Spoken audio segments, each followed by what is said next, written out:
أعوذ بالله من الشيطان الرجيم. بسم الله الرحمن الرحيم. ربنا آمنا بما أنزلت واتبعنا الرسول فاكتبنا مع الشاهدين. حضرات علماء کرام، محترم بزرگوں، نوجوان بھائیوں، پیارے بچوں، پردہ نشین ماں اور بہنوں، عنوان ہے اطاعت اور اتباع۔ یہ جو آیت کریمہ میں نے پڑھی ہے، یہ سورہ آل عمران کی ہے۔ اس میں 3 جملے ہیں اور 3 ٹکڑے ہیں، اور ربنا کو چھوڑ دیں۔ اور یہ جو قول ہے پورا کا پورا، جسے اللہ تبارک و تعالیٰ نے یہاں نقل فرمایا ہے، یہ حضرت عیسیٰ علیہ السلام کے حواریین کا ہے۔ حواریین نے کہا، اے ہمارے رب، ہم ایمان لائے اس چیز پر جو تو نے نازل کیا۔ کیا چیز نازل کی تھی اللہ نے حضرت عیسیٰ پر؟ انجیل، بالفاظ دیگر، اے ہمارے رب، ہم ایمان لائے ہمارے رسول پر نازل کردہ کتاب انجیل۔ ڈسٹرب نہ کریں، تھوڑا ڈسٹرب نہ کریں، خاموشی سے بیٹھیں تھوڑا سا۔ جی، تو اے ہمارے رب، ہم ایمان لائے ما انزلتا پر، جو تو نے نازل کیا۔ کس پر؟ یہاں دیکھو، الرسول ہے، آگے ہم ایمان لائے انجیل پر۔ اچھا، واتبعنا الرسول، اور ہم نے اتباع کی رسول کی۔ یہ جو رسول پر الف لام ہے، یہ معہود ذہنی کا ہے، یعنی خارج میں جو رسول ہے وہ عیسیٰ ہے۔ تو ہم انجیل پر ایمان لائے۔ دیکھیں، ایمان لانا کافی نہیں ہے۔ انجیل پر ہم ایمان لائے، لیکن انجیل پر ایمان لانا کافی نہیں ہے۔ اس وجہ سے آگے انہوں نے کہا واتبعنا الرسول، ہم نے رسول کی اتباع کی۔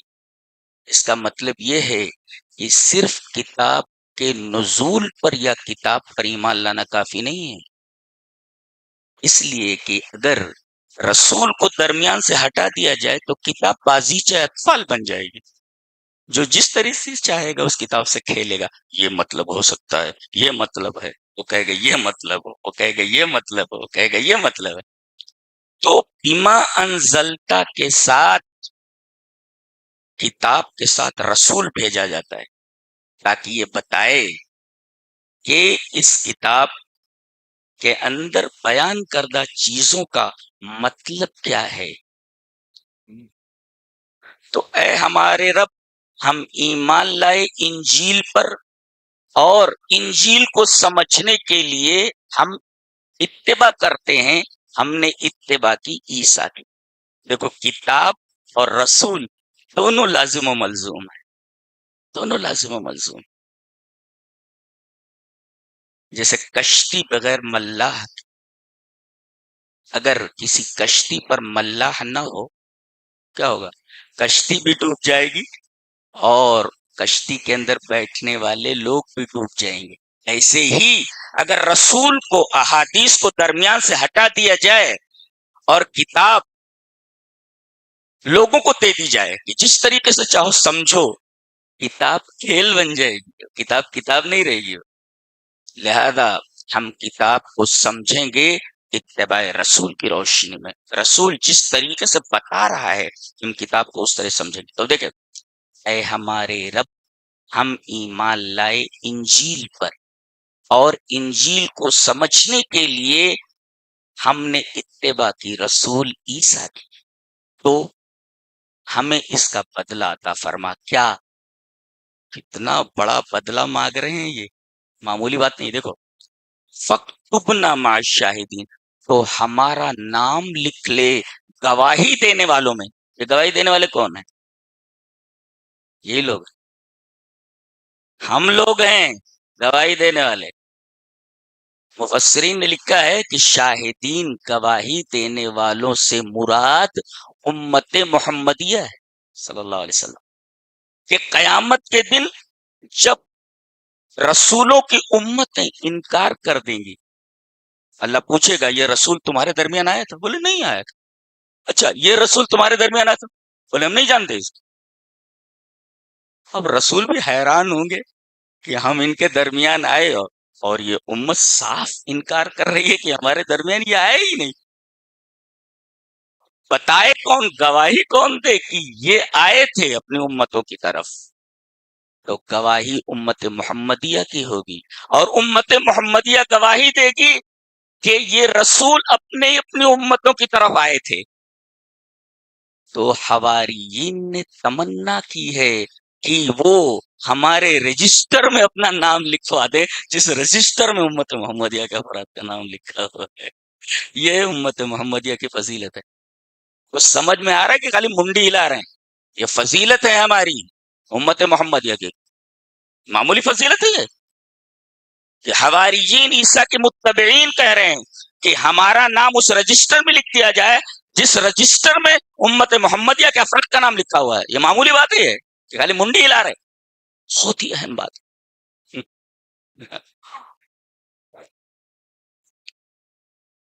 تو بغیر رسول کے کتاب اس کشتی کی طرح ہے جس کا کوئی ملاح نہ ہو، یا کتاب بغیر رسول کے اس ٹرین کی طرح ہے جس کا کوئی ڈرائیور نہ ہو. کتاب کے بغیر، کتاب رسول کے بغیر سواری کی طرح ہے جس کا کوئی ڈرائیور نہ ہو. سواری بھی گئی اور پیسنجر بھی گئے. تو عقیدہ صحیح سمجھنے کے لیے، عمل کو صحیح طریقے سے سمجھنے کے کتاب کے ساتھ رسول بھی ضروری ہے. اسی وجہ سے یہ کہتے ہیں ربنا آمنا بما انزلتا، یہ کافی نہیں تھا، واتبعنا الرسول، ہم ما انزلتا کو اتباع رسول کی روشنی میں سمجھیں گے. اور بدلہ کیا مانگا؟ امت محمدیہ کے رجسٹر میں ہمارا نام لکھ دیا جائے. امت محمدیہ کی فضیلت بتائی گئی آیت کریمہ میں. اور کیوں نہ ہو کہ یہ وہ رسول ہے جس نے بشارت دی تھی کہ میرے بعد ایک نبی آنے والا ہے، اس کے بعد کوئی نبی آنے والا نہیں. خوشخبری دیتے مبشرم برسولی یاتی من بعد اسمہ محمد، میرے بعد ایک رسول آنے والا ہے جس کا نام احمد ہوگا. یہ وہ امت ہے ان کی جو کہہ رہی ہے کہ ہمارا نام امت محمدیہ کے رجسٹر میں لکھ دیا جائے. اور ان کی نمایاں صفت کیا ہے؟ کہ وہ گواہی دینے والے ہیں کہ تمام رسول اپنی اپنی امتوں کی طرف بھیجے گئے ہیں. یہ ہم لوگوں کی معمولی تحسین نہیں ہے جو رب تعالیٰ کی طرف سے. اب ہم آگے بڑھیں گے. پہلے یہ سمجھ لیں کہ اتباع اور اطاعت میں فرق کیا ہے. یہ فرق کیا گیا ہے، ہاں فرق کیا گیا ہے قرآن حکیم میں. ایک بہت بڑا بدماش تھا سامری. حضرت موسیٰ علیہ السلام جب بنی اسرائیل کو لے کر بحر احمر کے اس پار گئے تو یہ منافق ان لوگوں کے ساتھ، ان لوگوں کے ہمراہ ہو گیا تھا، اور یہ اصلاً کافر تھا. حضرت موسیٰ علیہ السلام جو کوہ طور پر اللہ کے بلانے پر ان کو کتاب دی جائے گی چلے گئے، اور دعوت کا اور امت کو سنبھالنے کا فریضہ سونپ دیا گیا حضرت ہارون کو، لیکن وہ سنبھال نہیں سکے. طبعاً وہ نرم دل تھے، حضرت موسیٰ کی طرح نہیں کہ ہاتھ. اور یہ قوم ایسی ہے بنی اسرائیل، اس کو ویسا ہی نبی چاہیے تھا. کون سا نبی؟ موسیٰ، جس کے ہاتھ میں سوٹا رہتا تھا. یہ وہی ذات ہے، سوٹے والی ذات ہے، ڈنڈے والی ذات ہے. یہ ڈنڈے والی، اس وجہ سے اسے ڈنڈے والا رسول دیا گیا. اقبال نے صحیح کہا ہے، بے معجزہ دنیا میں ابھرتی نہیں قوم ہے، جو ضرب گلی میں نہیں رکھتا وہ ہنر کیا ہوا. تو حضرت موسیٰ علیہ السلام کا ڈنڈا ضروری ہے. یہ قوم ایسی تھی، ڈنڈے سے ماننے والی تھی. ایک اچھی قوم ہے کہ ابھی اللہ نے دریا سے ان کو پار کرایا ہے. کبھی ایسا دیکھا اللہ تبارک و تعالی غیر مسار الکون، اللہ تبارک و تعالی نے کائنات کی چال بدل دی. پانی کا کام ہے ڈبو دینا، پانی میں راستہ بن گیا. پانی کا کام ہے سیلان، فطرت ہے اس کے بہنا. پہاڑ نہیں بنتا وہ، نہ پہاڑ بنا دیا گیا. کتوتی لوتیم دیکھ رہے ہیں وہ اپنی آنکھوں سے، اور درمیان سے گزر گئے. ایک احسان تو یہ اللہ کا، اور دوسرے اپنے دشمنوں کو ڈوبتا ہوا دیکھا. دوسرا احسان یہ گویا کہ دشمنوں کو ڈوبتے ہوئے دیکھ کر کے خوش ہونا بھی ایمان کا حصہ ہے جی. تو وہ بھی انہوں نے دیکھا. اور آگے بڑھے تو دیکھا کچھ لوگ خود پوچھ رہے ہیں. کہا کہ موسیٰ، یہ جو بت پوچھ رہے ہیں، یہ جو ان کا معبود ہے، اس طریقے کا معبود ہمیں بھی چاہیے. کون ہے قوم تجہلون، جاہل لوگ ہو تم. یہ جاہل لوگ ہیں، یہ بدماش لوگ کتنے جاہل تھے. یعنی جس اللہ نے ان کے اوپر احسان کیا وہ اللہ ان کے لیے کافی نہیں. کہہ رہے ہیں کہ وہ چاہیے، یہ ان کا معبود چاہیے.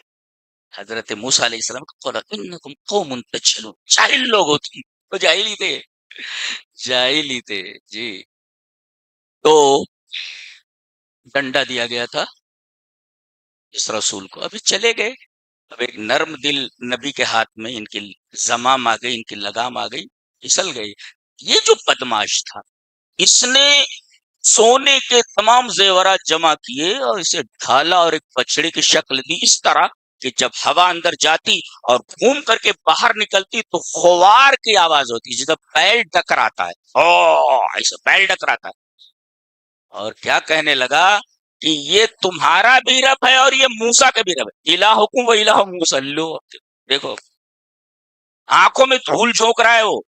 تو مشرک کیا ہوتا ہے؟ صرف آنکھوں میں دھول جھونکتا ہے. آنکھوں میں دھول، جیسا آپ اڑ رہے ہیں، جیسا پانی کے اوپر چل رہے ہیں وغیرہ، یہ آنکھوں میں دھول جھونکنے والی بات ہے جی. تو الہکم و الہ موسیٰ، یہ تمہارا بھی معبود ہے اور موسیٰ علیہ السلام کا بھی معبود ہے یہ. حضرت موسیٰ علیہ السلام جب وہاں سے لوٹے، دیکھا تو پوری قوم ایچلی یعنی بچڑے کی پرستش میں مبتلا ہو گئی ہے. بچڑا پوجنے میں لگ گئی ہے. مارے غصے کے قابو اپنے اوپر سے انہوں نے کھو دیا، اور تورات کی تختیاں ان کے ہاتھ سے گری، بلکہ ڈال دیا، انہوں نے پھینک دیا. والقل الواح، پھینک دیا انہوں نے تورات کی تختیاں پھینک، اور اپنے بھائی کی داڑھی پکڑ لی. وہ بچنے قال یبن ام لا تاخذ، ماں کا حوالہ دیا. اے میری ماں کے بیٹے، یہ نہیں کہہ رہے بھیا ذرا میری داڑھی چھوڑ دو، میری کوئی خطا نہیں ہے. یہ نہیں کہہ رہے بھیا میری داڑھی چھوڑ دو، بلکہ یہ کہہ رہے اے میری ماں کے بیٹے. تو ماں ماں ہوتی ہے جی، ماں ماں ہوتی. ماں کا حوالہ آ جائے تو فطری طور پر آدمی کا دل نرم ہو جاتا ہے. یہ ماں کی عظمت ہے. قال یا ابن ام لا تاخذ بلحیتی ولا براسی، یعنی گویا کہ داڑھی پکڑ لیا تھا ایک ہاتھ سے، دوسرے ہاتھ سے سر کے بال پکڑ لیے تھے. ایسا کیوں کیا تو نے؟ قوم پوری کی پوری مشرک بنی بیٹھی ہے. اب کہنے لگے وَلَقَدْ قَالَ لَهُمْ هَارُونُ يَا قَوْمِ إِنَّمَا فُتِنْتُمْ بِهِ وَإِنَّ رَبَّكُمُ الرَّحْمَنُ فَاتَّبِعُونِي وَأَطِيعُوا أَمْرِي. دیکھیں نا، فَاتَّبِعُونِي وَأَطِيعُوا أَمْرِي. دیکھیں، اتباع اور اطاعت دونوں کو الگ الگ لایا گیا ہے. گویا کہ اتباع اور اطاعت دونوں الگ الگ چیزیں ہیں، بالکل ایمان اور اسلام کی طرح. اگر خالی اتباع ذکر کی جائے تو اس میں اطاعت داخل ہوتی ہے، اور اطاعت ذکر کی جائے تو اس میں اتباع داخل ہوتی ہے. لیکن اگر دونوں کو ایک ساتھ ذکر کیا جائے تو اتباع کا مطلب الگ ہوتا ہے اور اطاعت کا مطلب الگ ہوتا ہے. یہ سمجھاتے ہیں کیا مطلب ہوتا ہے. اور قرآن حکیم کا نقطہ دیکھیے، عجیب و غریب ہے.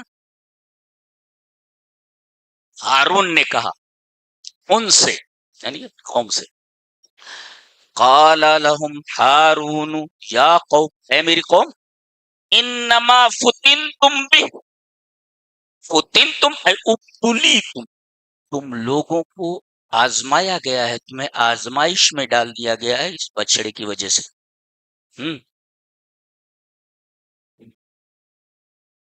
وَإِنَّ رَبَّكُمُ الرَّحْمَنُ، تم لوگ بچڑا پوجنے میں لگ گئے ہو، تمہارا رب رحمان ہے۔ سوال یہ ہے، ایسا کہہ دیا جاتا ہے وَإِنَّ رَبَّكُمُ اللَّهُ وَإِنَّ رَبَّكُمُ اللَّهُ وَإِنَّ رَبَّكُمُ الرَّحْمَٰنُ کیوں کہا گیا؟ صفت کیوں لائی گئی سب سے بڑی؟ اس وجہ سے یہ اشارہ ہے کہ اگر تم اب بھی توبہ کر لو شرک سے تو اللہ بڑا رحمان ہے، شرک کو بھی معاف کر دے گا اگر توبہ کر لو تو۔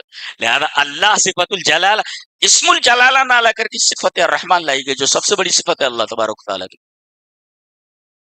وہ اتنا بڑا رحم کرنے والا ہے کہ اگر تم اپنی اس حرکت سے، اس شرک سے توبہ کر لو تو اللہ تمہیں معاف کر دے گا، جبکہ شرک سب سے بڑا پاپ ہے، سب سے بڑا گناہ ہے۔ اس وجہ سے یہاں اسم الجلالہ اللہ نہ لا کر کے اللہ کی سب سے بڑی صفت لائی گئی الرحمن، اور یہ عجیب و غریب صفت ہے، آتی ہے تو تنہا آتی ہے اور آئے گی تو ایک ہی صفت کے ساتھ آئے گی، الرحیم کے ساتھ، اور کسی صفت کے ساتھ نہیں آتی ہے۔ اور باقاعدہ اللہ تبارک و تعالیٰ نے اپنی اس صفت کو ایک آیت بنا دیا ہے، الرحمن ایک آیت ہے، علم القرآن، برحال وہ میرا موضوع نہیں ہے۔ تو وَلَقَدْ قَالَ لَهُمْ هَارُونُ يَا قَوْمِ إِنَّمَا فُتِنْتُمْ بِهِ، اس بچڑے کی وجہ سے تم کو آزمایا گیا ہے، اب بھی توبہ کر لو، ابھی وقت ہے، اللہ رحمان الرحیم ہے، تمہاری اس حرکت کو بخش دے گا۔ تو فَاتَّبِعُونِی، تم میری اتباع کرو، وَأَطِیعُوا أَمْرِی، اور میرے حکم کی اطاعت کرو۔ آسان فرق ہے۔ فرق یہ ہے، میں یہ کہوں کہ نماز پڑھو، حکم دے رہا ہوں نماز پڑھو، سومو، نماز پڑھو، ٹھیک ہے، استجابۃ للامر، کسی حکم کو مان لینا، میں نے کہا نماز پڑھو، ٹھیک ہے، مان لیتے، یہ ہے اطاعت، مان لینا۔ اور اب نماز کیسے پڑھنی ہے، ہر اتباع، جی جی، اس کو کہتے ہیں اتباع۔ تو گویا کہ اطاعت کا تعلق اوامر سے ہے، حکم سے، اور اتباع کا تعلق افعال سے ہے، کرنا کیسے؟ میں ایک حدیث سے ثابت کرتا ہوں، حدیث اس طرح، وان ابی قلابۃ حدثنا ابو سلیمان مالک بن الحویرث قال قال لنا رسول اللہ صلی اللہ علیہ وسلم صلوا كما رأيتموني اصلي فاذا حضرت الصلاة فليؤذن لكم احدكم وليؤمكم اکبرکم، رواہ البیہقی فی السنن الکبری فی کتاب الصلاۃ۔ امام بیہقی اس حدیث کو سنن کبریٰ کے اندر لائے ہیں۔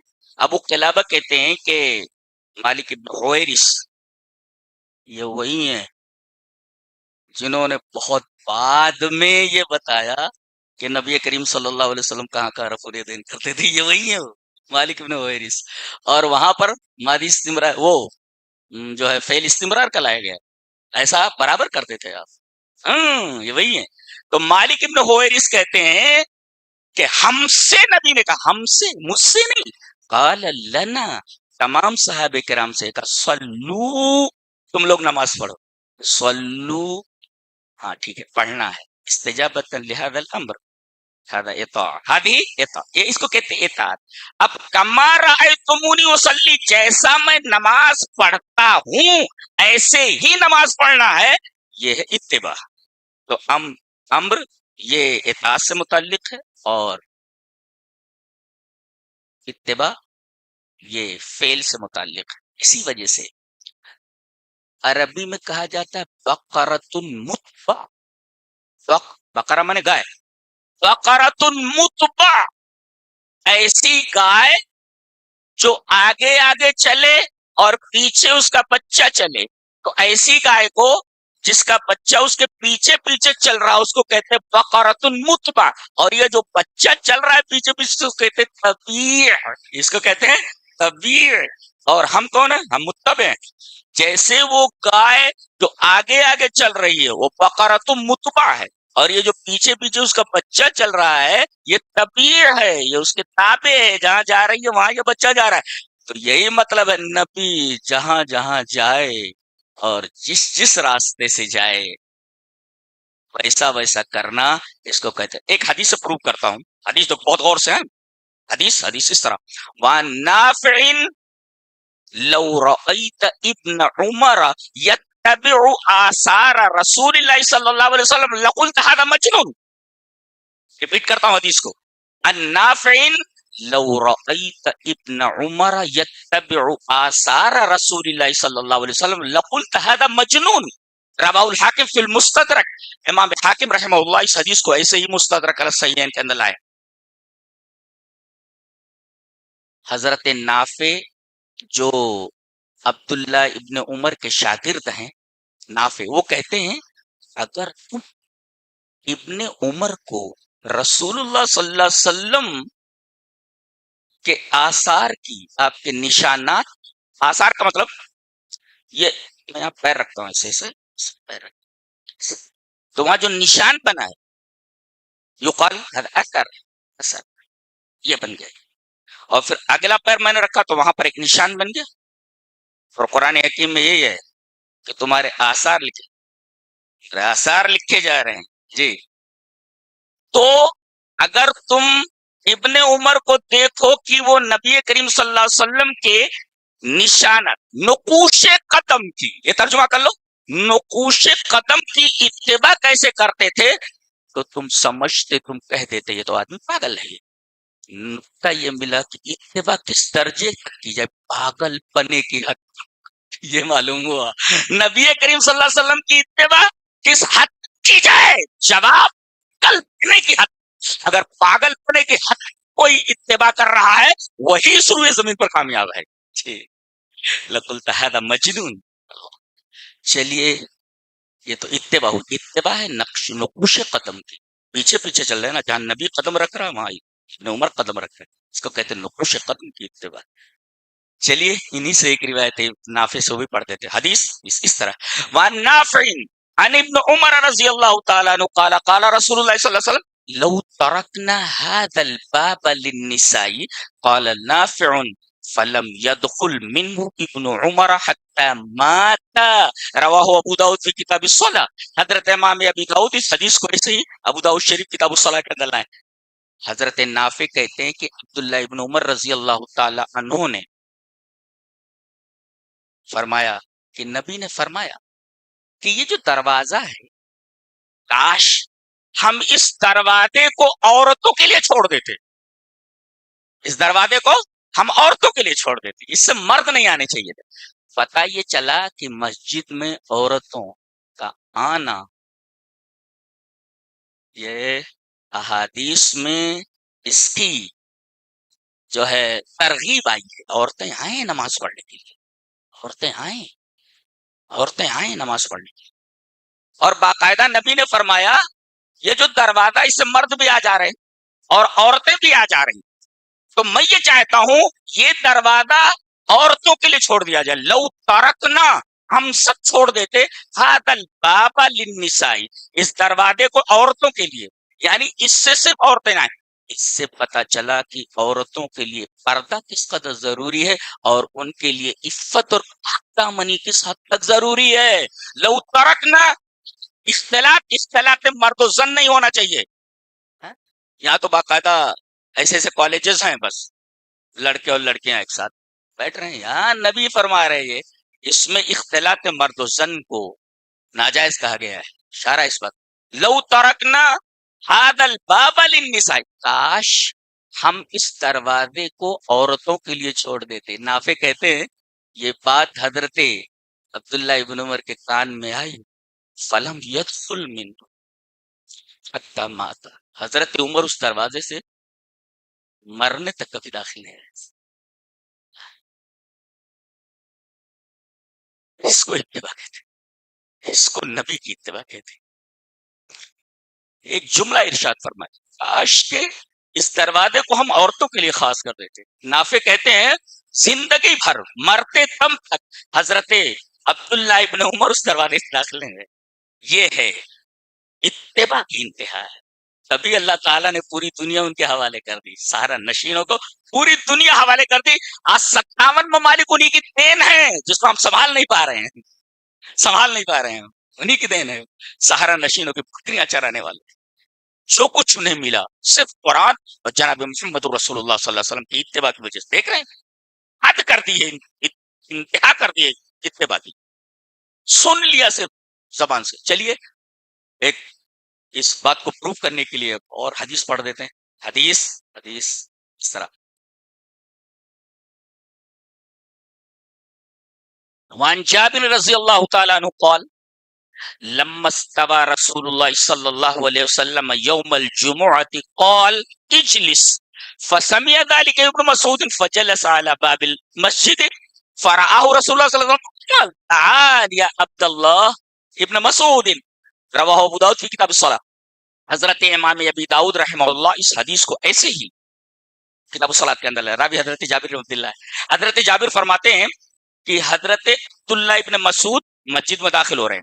نبی کریم صلی اللہ علیہ وسلم ممبر پر آ گئے, کھڑے ہو گئے. آپ لما استوى رسول اللہ صلی اللہ علیہ وسلم یوم الجمعہ, جمعہ کا دن ہے اور آپ ممبر پر آ گئے.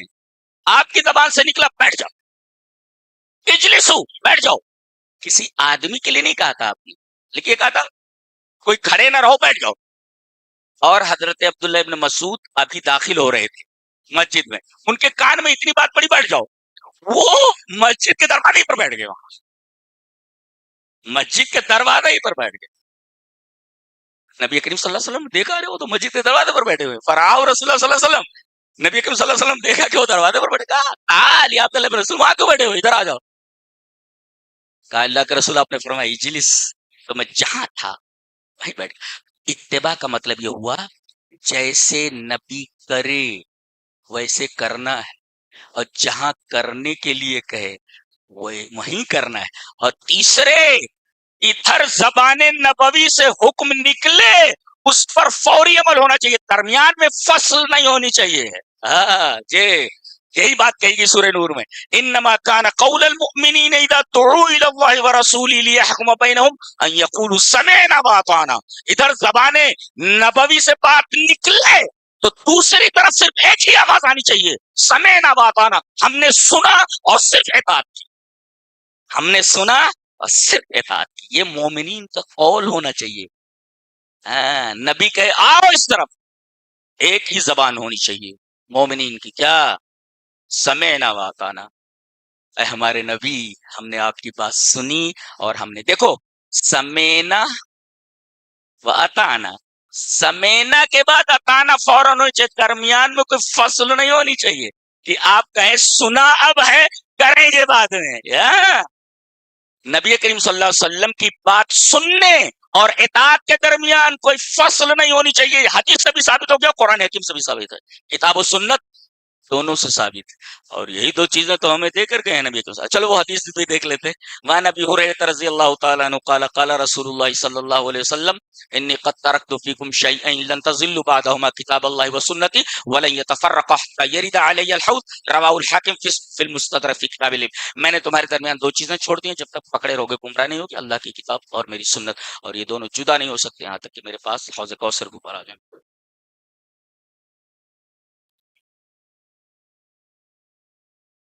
اچھا, نبی اگر کوئی بات کہہ دے یا اجازت دے دے تو نہ تو اس کو کوئی منسوخ کر سکتا ہے اور نہ منع کر سکتا ہے, حالات کیسے بھی خراب ہوں. یہ جملہ یاد رکھا جائے, حالات کیسے بھی خراب ہوں, یہ جملہ پھر ریپیٹ کرتا ہوں, حالات کیسے ہی خراب ہوں, نہ تو اس حکم کو بدلا جا سکتا ہے نہ اس حکم پر لگن لگائی جا سکتی ہے. دلیل دلیل یہ حدیث پاک. وعن ابن عمر رضی اللہ تعالی عنہما قال كانت امرأة لعمر تشهد صلاة الصبح والعشاء في الجماعة والمسجد فقيل لها لم تخرجين وقد تعلمين أن عمر رضی اللہ تعالی عنہ يكره ذلك ويغار فقالت وما يمنعه أن ينهاني قال يمنعه قول رسول اللہ صلی اللہ علیہ وسلم لا تمنعوا اماء اللہ مساجد اللہ رواہ البخاری فی کتاب الجمعہ. حضرت امام بخاری رحمہ اللہ اس حدیث کو ایسے ہی بخاری شریف کتاب الجمعہ کے اندر لائیں. میری عادت ہے میں حدیث پوری پڑھتا ہوں جی, اور اہل حدیث کا منہج بھی یہ ہونا چاہیے جی. ہمارا کام اتنا ہے, ہم کتاب و سنت بیان کر کے ہٹ جائیں, ان کو مزید کچھ ادھر ادھر کرنے کی ضرورت نہیں ہے جی. تو حضرت عبداللہ ابن عمر یہ فرماتے ہیں کہ حضرت عمر کی ایک بیوی تھی, کانت امرأۃ لعمر, حضرت عمر کی ایک بیوی تھی، کیا تشہد صلاۃ الصبح والعشاء، وہ صبح کی فجر کی نماز میں حاضر ہوتی تھی اور عشاء کی نماز میں حاضر ہوتی تھی، فی الجماعت فی المسجد، جماعت کے ساتھ نماز پڑھتی تھی اور مسجد میں پڑھتی تھی، فی الجماعت والمسجد، جماعت کے ساتھ نماز پڑھتی تھی اور مسجد میں پڑھتی تھی، اور یہ فجر کی نماز اور عشاء کی نماز میں تشہد الصلاۃ الصبح والعشاء، عشاء اور صبح کی نماز میں آتی تھی۔ ان سے کہا گیا لم تخرجین، تم گھر سے کیوں نکل کر مسجد آتی، وقد تعلمین، جبکہ تمہیں پتا ہے، ان عمر یکرہ ذلک، کہ حضرت عمر اس کو ناپسند کرتے ہیں، ویغار، انہیں غیرت آتی ہے، اس لیے کہ حالات کچھ ایسے ہو سکتے ہیں۔ ایسا ایک واقعہ ہو بھی گیا تھا، ایک آدمی نے جو ہے وہ فجر کی نماز میں جانے والی عورت کے اوپر کپڑا ڈالا اور لے جا کر کے اس کے ساتھ بدکاری کی وغیرہ، وہ ایک حدیث ہے، ترمذی کتاب الاحکام کی ہے غالباً۔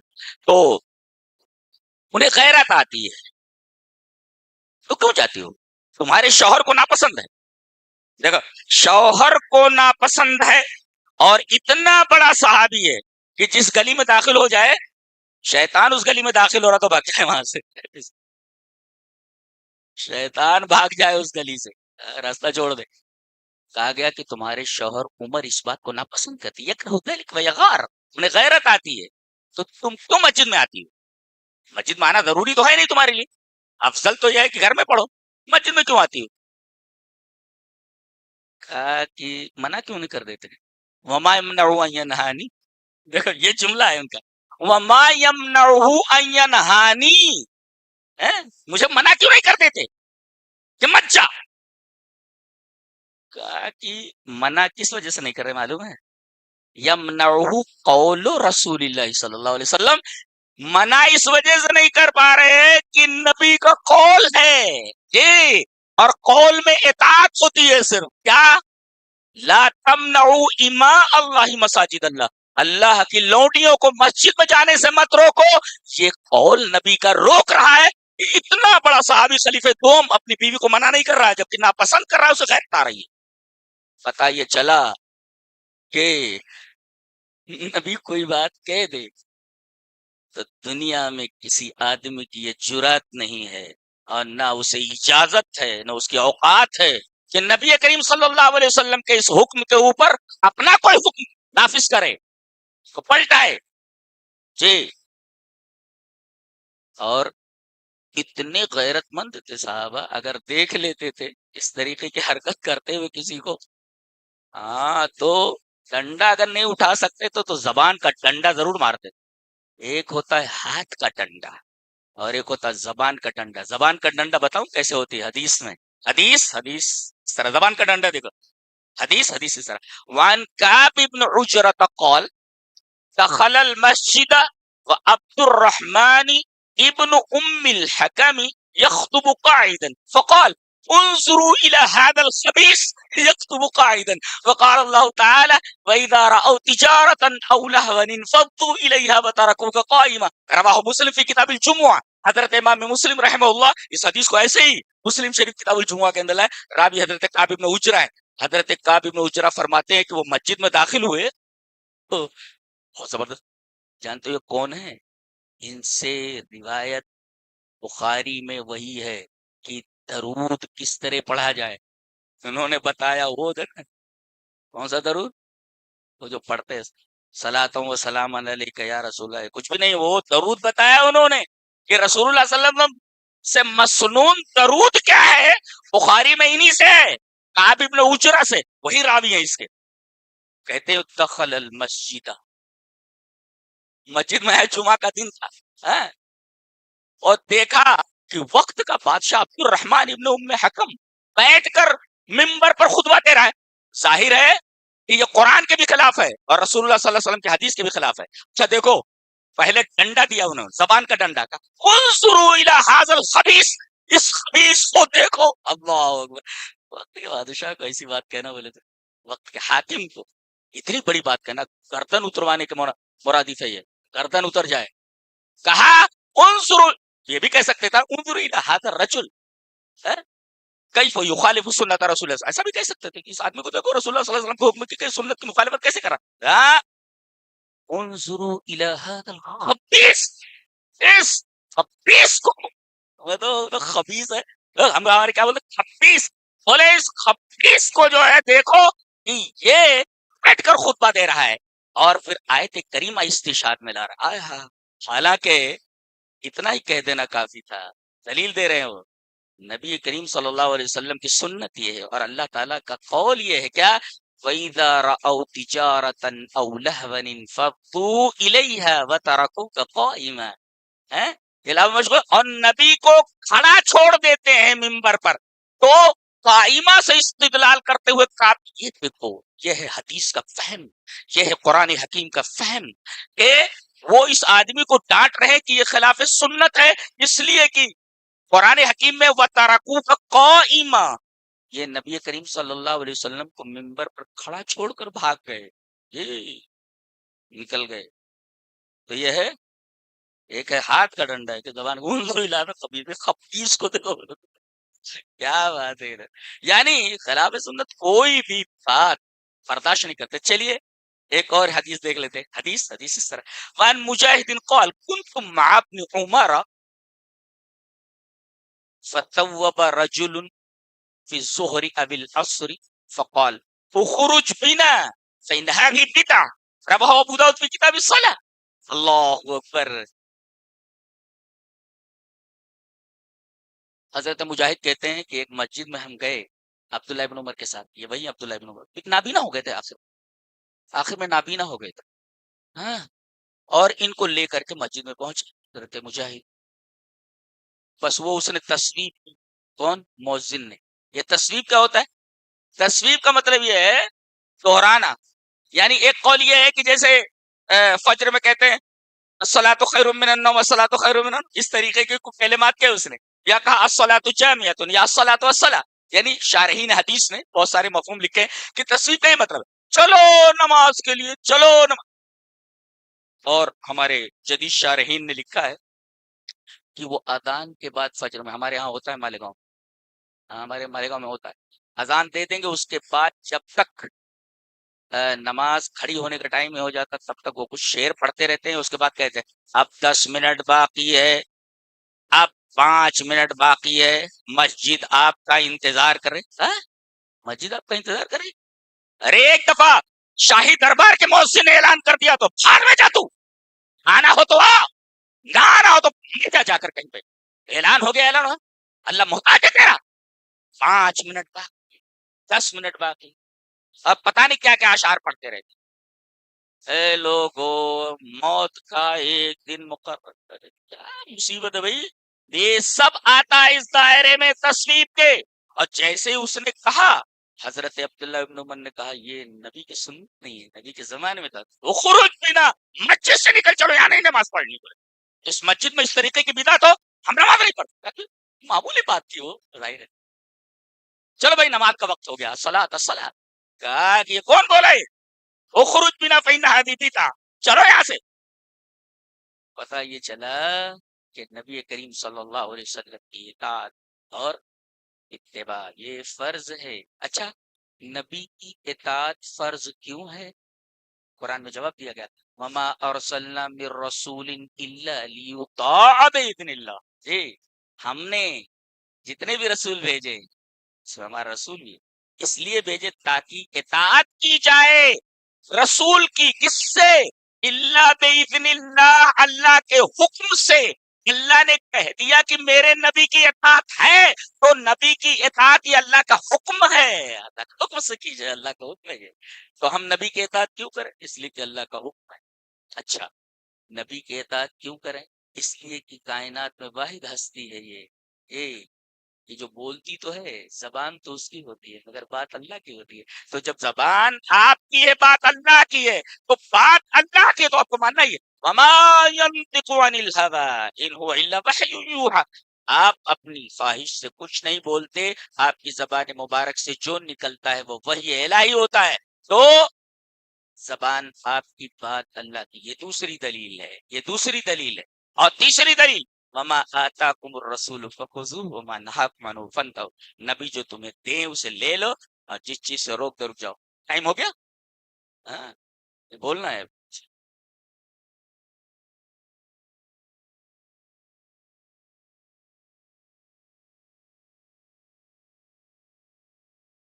جی۔ تو اب یہ اتباع اور اطاعت ہمیں کیوں کرنی ہے؟ اس وجہ سے کرنی ہے کہ اللہ تبارک و تعالیٰ کا حکم ہے بِإِذْنِ اللہ، اور فرمایا گیا من یطع الرسول فقط اطاع اللہ، جو رسول کی اطاعت کرے گا وہ سمجھو اللہ کی اطاعت کرے گا۔ اچھا، اس میں فائدہ کیا ہے؟ رسول کی اتباع سے فائدہ کیا ہے اور نقصان کیا ہے، وہ ہم فائدہ اور نقصان بتا کر بات کو ختم کرتے ہیں۔ متوجہ ہے آپ میری طرف؟ جی۔ اللہ نے سورہ نور کے اندر ارشاد فرمایا فَلْيَحْذَرِ الَّذِينَ يُخَالِفُونَ عَنْ أَمْرِهِ أَن تُصِيبَهُمْ فِتْنَةٌ أَوْ يُصِيبَهُمْ عَذَابٌ أَلِيمٌ۔ جی، ان لوگوں کو ڈرنا چاہیے جو رسول کے حکم کی، اس کا تعلق اطاعت سے ہے۔ اچھا، اطاعت کا ایک مطلب اور ہے، میں نے پڑھا ہے، لیکن میں ادب کا طالب علم ہوں، عربی ادب کا، کہا جاتا ہے شیخ کہ طاع لہ المرء، اور میں جہاں تک ایک تفسیر کے طالب علم کی حیثیت سے بولتا ہوں، قرآن حکیم کا کوئی لفظ ایسا نہیں ہے جو عرب کے کسی محاورے سے نکلا ہوا نہ ہو۔ یہ قرآن حکیم کا اعجاز ہے، یہ دنیا کی واحد کتاب ہے، اس کا ایک ایک لفظ عرب کے کسی محاورے سے مشتق ہے۔ کمال کی کتاب ہے، اللہ اکبر، کمال کی کتاب ہے، کمال کی کتاب ہے، اسی وجہ سے کوئی اس کی نظیر نہیں لا سکتا۔ ایک ایک لفظ عرب کے کسی محاورے سے نکلا ہوا ہے۔ اب یہ اطاعت دیکھیے، اطاعت وہ تو تبھی میں نے بتایا ہوئے محاورہ ہی ہے۔ اب یہ دیکھیے طاع لہ المرتع، مرتع کہتے چراگاہ، تو طاع لہ المرتع، اس کے لیے چراگاہ وسیع ہو گئی، یعنی جب چراگاہ بہت لمبی چوڑی ہو اور وسیع ہو تب وہاں طاع کا لفظ لایا جاتا ہے۔ اشارہ اس بات کی طرف ہے کہ طاع کے اندر وسعت قلب داخل ہے، جیسے وہ وادی، وہ چراگاہ وسیع ہے، ایسے ہی دل وسیع ہونا چاہیے۔ کیا مطلب؟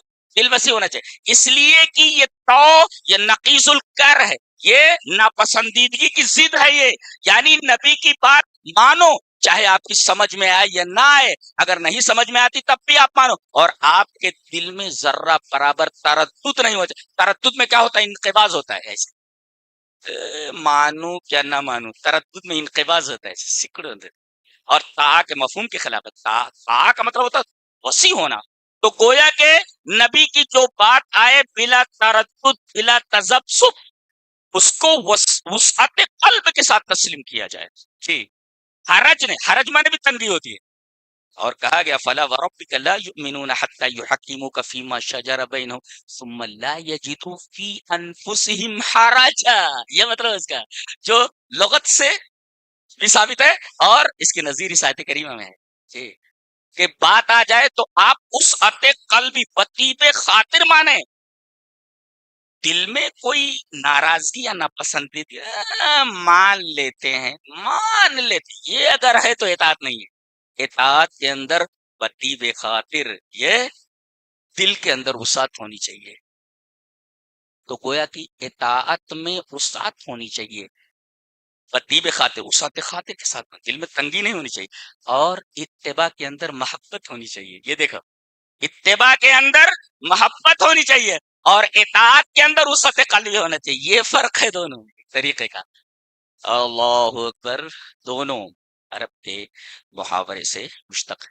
تو اب فَلْيَحْذَرِ الَّذِينَ يُخَالِفُونَ عَنْ أَمْرِهِ أَن تُصِيبَهُمْ، ان لوگوں کو ڈرنا چاہیے جو رسول اللہ صلی اللہ علیہ وسلم کے امر کی مخالفت کرتے، اطاعت نہیں کرتے، ان تصیبہم فتنہ۔ ما معنی الفتنہ؟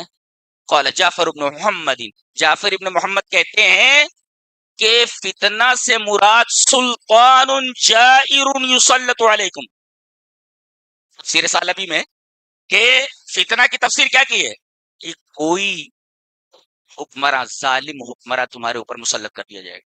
اس کا مطلب یہ ہے کہ ظالم حکمراں ہمارے اوپر جو مسلط ہیں اس وجہ سے کہ ہم نے رسول اللہ صلی اللہ علیہ وسلم کی اتباع کا جو معیار ہے اس معیار کو ہم ملحوظ نہیں رکھا ہے، اس وجہ سے لاکھ جوتے کھا رہے ہیں.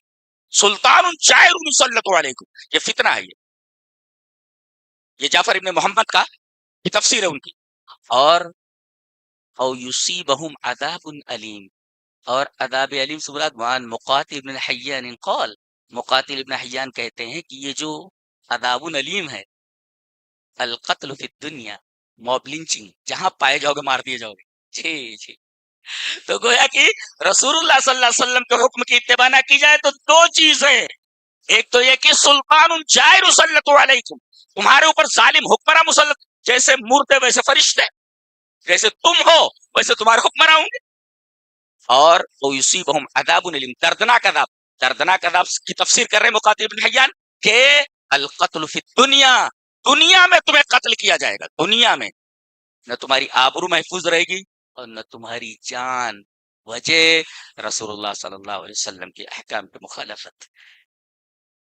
بھاگو گے کہاں؟ گھوم کر کے آؤ اتباع رسول اور اطاعت رسول کی طرف. اللہ ہمیں نیک عمل اور اچھی سمجھ کی توفیق عطا فرمائے. وآخر دعوانا ان الحمد للہ رب العالمین.